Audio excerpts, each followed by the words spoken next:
Hi Virgo, here's a general look at your solar chart for February 2012. Now, this is the time of the year when the sun comes back round to the same place, and it's a very practical place. And so the material and physical aspects of your life here on Earth are going to be highlighted, particularly up until the 19th. So basically, it's right up your street, Virgo, because it might mean that you've got to deal with a lot of detail. You've got to sort of analyse things, and you've got to be doing stuff with your hands as well, possibly, particularly in the first half of the month.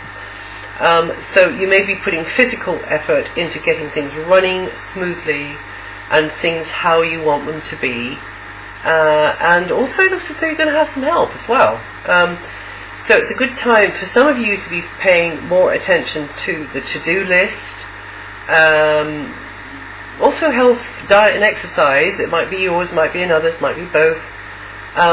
Because organising all that basic stuff helps you to pave the way for better conditions in the future.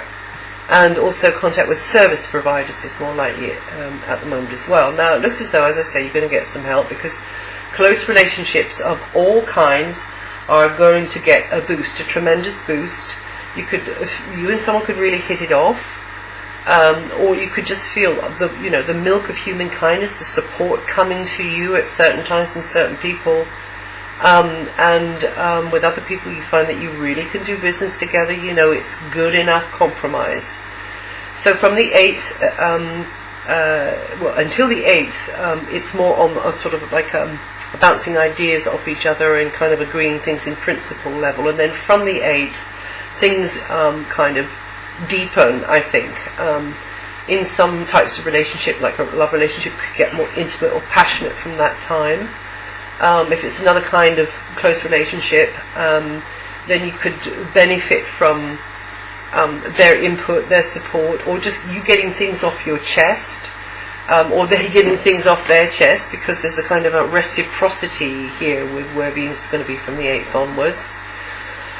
Also in a professional sense, you could benefit and really benefit financially or in a material sense through a relationship. It gives you more access to helpful resources. Anyway, it could also be that you and a relationship, friendship or a love relationship is centered around some sort of joint interest, joint monies, joint project, something that you both kind of share. So there's a kind of this reciprocal feeling on that level of things as well. But also it's quite an emotional area too. So emotional feelings could tend to be a little bit nearer the surface, and there will be moments that you feel that. But also I think very much you will have the resources, be they material ones or emotional ones, at hand to keep you happy. The emotional support is going to be there. Now, until mid-month, Mercury is going to be very much focused on the to-do list, practical chores, perhaps correspondence, general paperwork, and a myriad of other little details. Keeping a steady weather eye and health as well, yours or another's. And dealing with the mechanical details of daily life, that's definitely going to be a keynote. So vehicles or travel or transport may be emphasized at this time.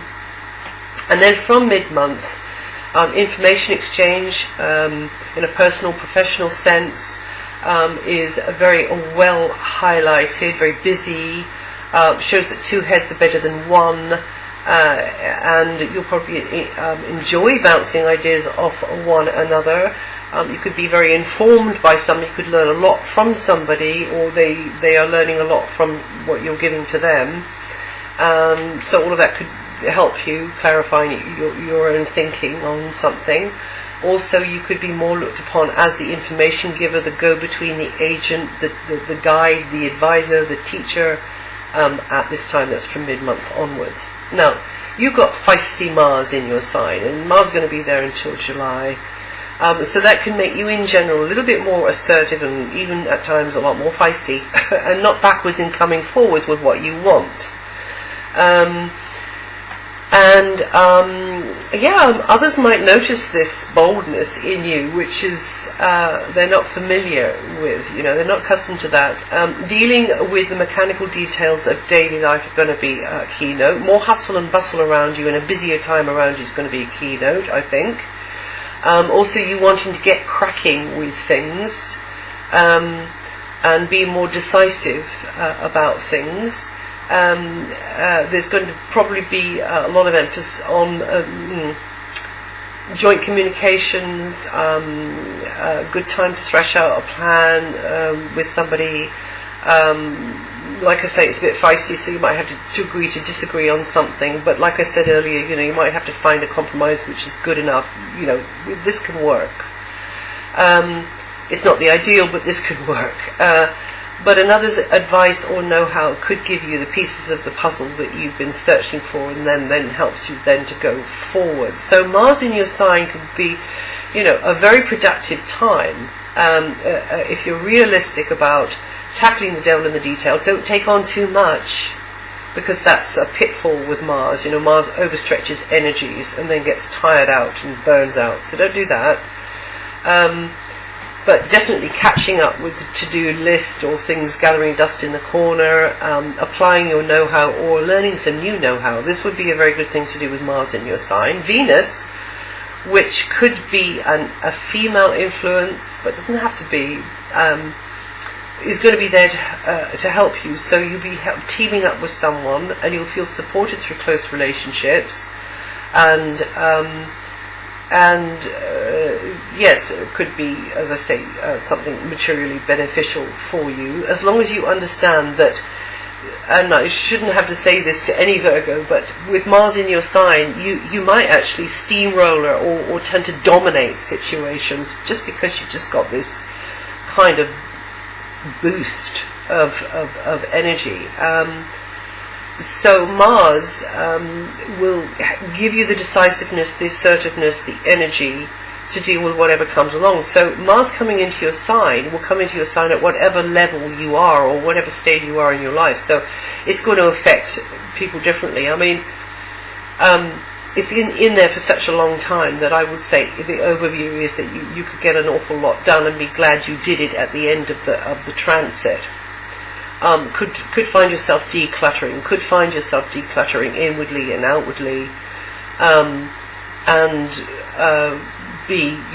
look over your shoulder and realize just how much ground you've covered. Now, having said all that, this month, February and March, Mars is going retrograde. So this tends to slow down a planet and cramp its style a little bit. So it can work in a number of ways, but it might mean that you shouldn't leap forward. You shouldn't try to win the war. You shouldn't try to leap forward in any kind of dramatic sense over these 2 months here. You could definitely end up feeling very, very frustrated, maybe. So just remember, this time here, slow and steady wins the race. And then from April onwards, you'll be back behind the wheel and rolling forwards more quickly, I think. So in general, this long transit of Mars has you getting decisive about things that were very much up in the air and undecided over last October and some of November. You can feel very action orientated, and by the end of the transit be very much ready for the next chapter in your life.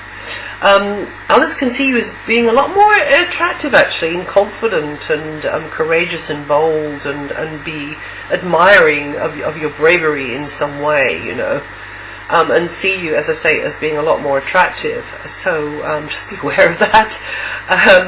And great time to be connecting with others, flitting hither and thither, connecting with others over the wires, and developing yourself physically, mentally, your outer image, but your inner self, definitely to be doing that, and your sense of self-identity and your sense of power, but try not to overdo it, as I said before. From the 19th, you'll be cooperating and liaising, and perhaps a friendship or professional relationship could be deepening then, or there's more understanding between you. Now, every month I mention the slower moving planets, but I'm not going to do that this month, because you can always go to my website and just read about the slower moving planets. But I am going to mention Neptune, because this is of astrological note. Neptune has been in Aquarius since 1998, and on February the 4th, 2012, it's going to move. It's going to move into your opposite sign, Pisces. All the time it's been in Aquarius, it has encouraged you to be more empathic in the services you provide, in the work that you do on a daily basis. It's maybe evoked a more imaginative, artistic, or spiritual, healing way of working. But like I say, Neptune's coming out of there, and it's going to be going into your opposite sign. This is going to be affecting you very early, Virgos, maybe born in the first couple of days or with the first couple of degrees of Virgo rising, or in fact you're very late Virgos, the last day of Virgo, or the last degree of Virgo rising, around about there. You should be feeling that mostly over February. The new position of Neptune is going to be going on until 2025, so there's not a great deal, that I can say about it now that you will actually probably remember, but because it's coming into your opposite sign, the general sort of gist of it would be that you should be more drawn to working empathically and compassionately with others. You might tend to be over-romanticizing and putting others on a pedestal, though, so watch that one. You might be just assuming that expectations are the same between you and someone, whether that's in a personal relationship or a professional sense. Don't do that, because Neptune tends to distort. Neptune is about mists and confusions and muddles. So with Neptune in your opposite side, you're going to have to be clearer than ever about where both of you stand in a personal or a professional business type relationship, you see, because Neptune can catch you out. Just balance, your idealism and your sort of castles in the air with harsh reality and your feet on the ground in, intentions and expectations in one-to-one relationships. And that's it. If you know your rising sign, listen to that too, and also maybe your moon sign, see if it makes any sense to you at all. And I wish you well, and I'll see you the next time.